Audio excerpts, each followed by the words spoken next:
across the left wing side. Here's Michael Ryan. Shoots, stopped in the rebound there. Top now on the left wing in the left circle. Stevenson shoots. Stopped by Zach Diamond and he'll hang on. The trail zone with Smokey's moving out now. Turno on right wing. Scott Howard in front. Great save. Farkas with the left pad. Corner now. He comes out of the corner. Goal line. Tried to center there for Dubois. Picked up here by Trail. McLean to the line. Held in by Ryan. Left wing. Lost that drive. Tipped on. Scores. Chase Dubois ends an 11-game goalless drought with a tip in front of the power play. And the Warriors take the 1-0 lead. What a great tip in front by Chase Dubois. Santurno's got a lane to the goal. He cuts in. Stopped by Farkas going to the net. Pass on the right wing finds Mostek. Cross ice left wing. Foreman left it for Sodergren. A bomb that goes off the glove shoulder of Diamond and off the crossbar. Centers Ross Armour. Ring trying to join him for a 2-on-1. Armour on left wing for Ring in the middle. Back for Armour. Shoot. Stop. No, it's in. Past Farkas. It goes between his legs through the 5-hole. Ross Armour scoring 4-on-4. So Parm, you've had a good season. Did you see this coming? Did it surprise you? Did you expect it? How did it work out for you? Yeah, it was a little bit of a surprise. I saw it on Twitter actually. It was a pretty surreal feeling, and I'm pretty excited for this opportunity. Good for you. You probably know when I played for the Rutland 1976 Midget Rep Dream Team, I also got a call from Team Canada.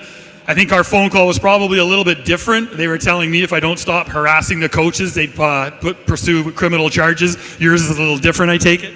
Yeah, it is. It's been a good season so far. I think we'll do good in this last half of the stretch, but pretty excited for this prospect game. It's a big opportunity for me. Awesome. Let's give Parm a big round of applause. Okay, so we've got 3 aside. I think we need a couple more players, guys. What do you think, guys and girls? We need a couple more players? Should we grab a couple of the Warriors? All right, let's get some of the Warriors out here to give these guys a hand. Out comes Jared Marino, and it looks like he's got a bit of some hardware he's bringing with him as well. Nice. You guys remember that beauty Fred Page Cup BCHL champions? Wasn't that something else?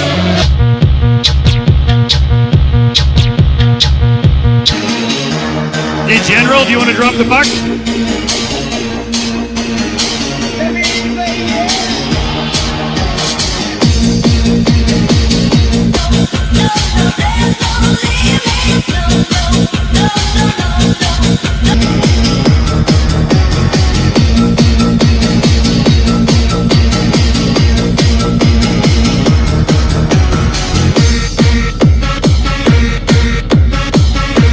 There for the Warriors on that rush by Harrison.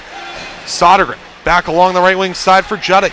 Judding in the right corner down below the goal line here. Sodergren leaving it there on Blocker's side. Passes out on the backhand now to the left point. Here's Harrison. Floats it to goal. And it's stopped and held by Diamond. Sometimes those are the most effective shots there. Sheldon, you have traffic in front.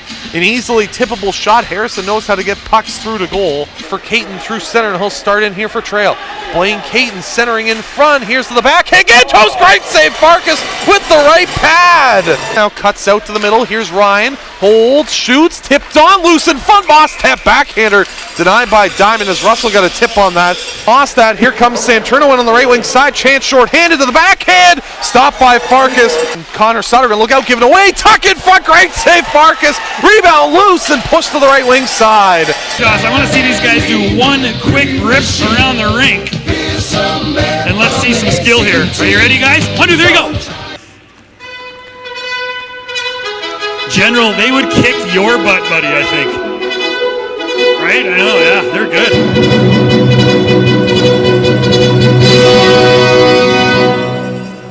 Man, these guys can fly. Holy cow.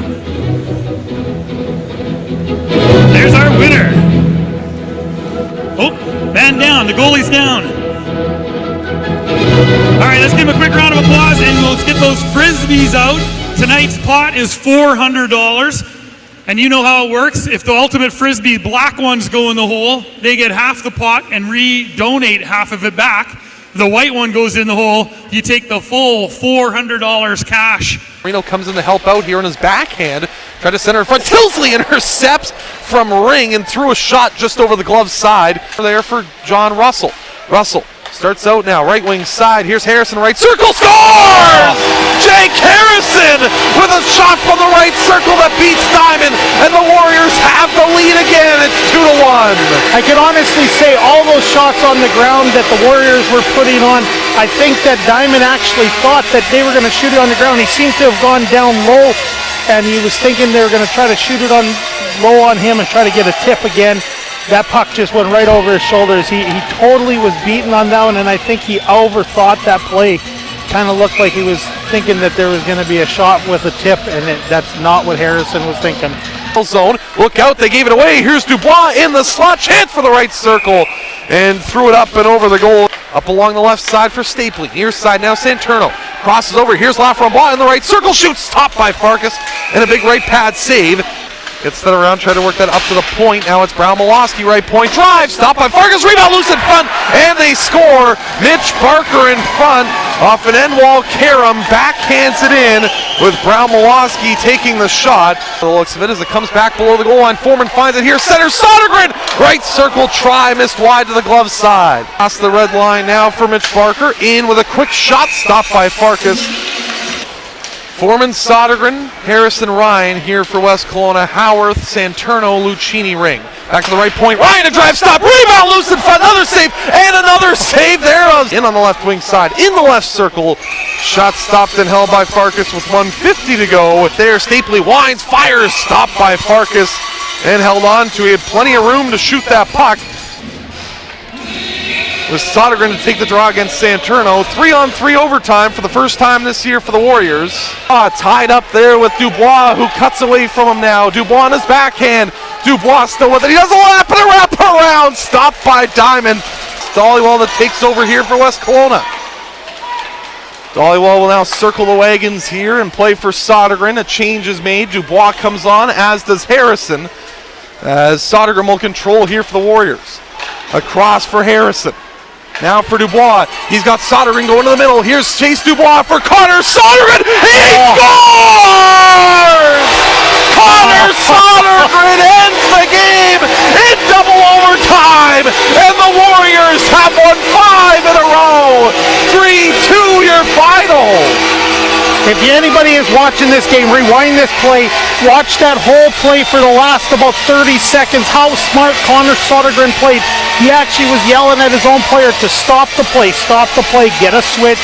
He got the puck back, he slowly set it up, and he set it up. Once he seen that Dubois had it one-on-one, he seen an opening, he took off. Dubois just saucer passed that over to Connor Sodergren, and he made no doubt about it.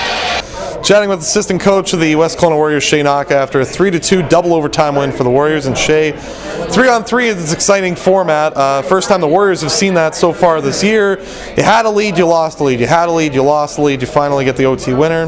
Your thoughts on the game tonight and a big win? I thought it was actually a pretty intense game from start to finish. Sometimes you end up with a bit of a sloppy game when you come back after Christmas and guys have been away for a bit, and it seemed the intensity picked up right from the hop and carried throughout the game.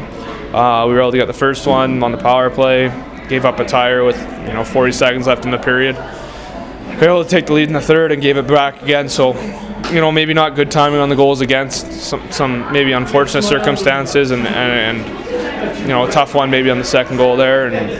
But we were able to sneak one out in overtime. Like you said, we hadn't seen the 3-on-3 yet this year. I was talking to someone over the break actually that we hadn't even seen 3-on-3 yet this year. Every game seemed to end 4-on-4, and tonight we saw that 3-on-3. We were able to get kind of the typical 3-on-3 scenario. Last chance wins, and Soda was able to finish that one. So many on-man rushes in that 3-on-3. What were you, as a coaching staff, you and head coach Ryland First, are talking about before that 3-on-3? Because a lot of these kids hadn't seen that kind of a format so far in their career, really. Well, I guess typically for coaching, 3-on-3 is kind of man-to-man. Anytime if you get trying to 2 guys on one, then you end up in trouble, and you're facing a 2-on-1 coming back to your net. So, I mean, coaching-wise, it's not a whole lot. You kind of let the players play and just make sure they know that kind of they're responsible for their one-on-ones. Anything more is kind of almost overcoaching with the 3-on-3.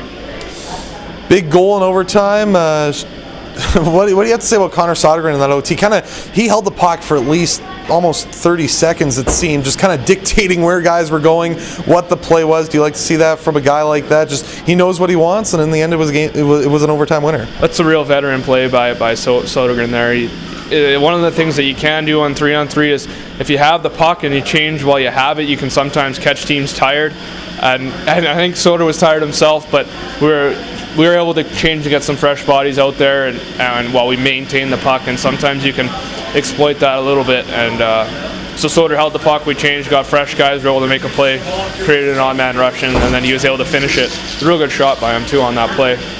Last thing I want to ask you, and again, you kind of brought it up earlier, was it nice to see this kind of intensity out of your group coming out of the break? I thought that first period was end-to-end. There was a lot of good pace to that period. Both teams looked like they were just coming off of really like a week's rest. So it was nice to see your team come right back from the break and play with that kind of intensity. Yeah, it's definitely uplifting for the coaching staff to see that in the first game back. So many times you typically see the game be sloppy when you come back from Christmas and lack some of the pace or intensity, and the intensity was there right from the start on both sides of the puck. Though, I kudos to them. I thought they played real well tonight as well. And really, when you get to 3-on-3 overtime, at the end of the day, last shot wins. So, kudos to them too. I thought they played a real good game, but I was really happy with our response to the intensity early on. Appreciate it. Thanks, Shay. Thanks, Trev. Chatting with the overtime hero, second time in the last, about month or so. Connor Sodergren, big overtime goal, big overtime win for the Warriors, 3-2 over the Trail Smoke Eaters. First off, take us through the goal. Yeah, I got the puck. Palmer gave it to me, and I was just thinking to get a change and get the guys rested. The rest of the guys out back on the ice, and as soon as they came out, I passed it, and then I beat my guy up ice, and Chase made a good pass, and I buried it. I want to go back to earlier in the play because you kind of dictated that whole entire shift. Starting your own zone, you had the puck on the left wing wall for what seemed like forever. You're holding it there, just waiting for you guys to change out, kind of dictating where things were. Was that your kind of game plan the whole entire time, that you knew, kind of envisioned in your head of what you wanted to do? Yeah, I think in overtime it's all about possession, holding on to the puck. If they don't have the puck, they can't score, and so I kind of just held on to the puck as long as I can, and found my open guy that had fresh legs, and then just beat my guy up ice. 3-on-3 overtime, it's a different animal than what we've seen so far than this season. First time that this team has played in 3-on-3. How much does that drain you out with the end-to-end action? Yeah, it's tiring. I mean, in the defensive zone, it's a little harder to stick with your man, but it's fun to play because you always play a 3-on-3 cross ice in practice. So once you translate it into a game, and I don't know, it seems pretty simple. Lastly now, big win for the boys tonight. Go to Trail tomorrow night. How does it feel to get this win coming out of the break and give you some confidence heading the Trail tomorrow for a big finish to this home and home, and 5 wins in a row now for the group? Yeah, I think it was important, the effort and the character our guys showed tonight, coming after a pretty long break without playing any hockey, and we're lucky we capitalized tonight in overtime, and it was a big win, and we'll carry it over to tomorrow. Appreciate your time. Thanks, Oates. Thank you.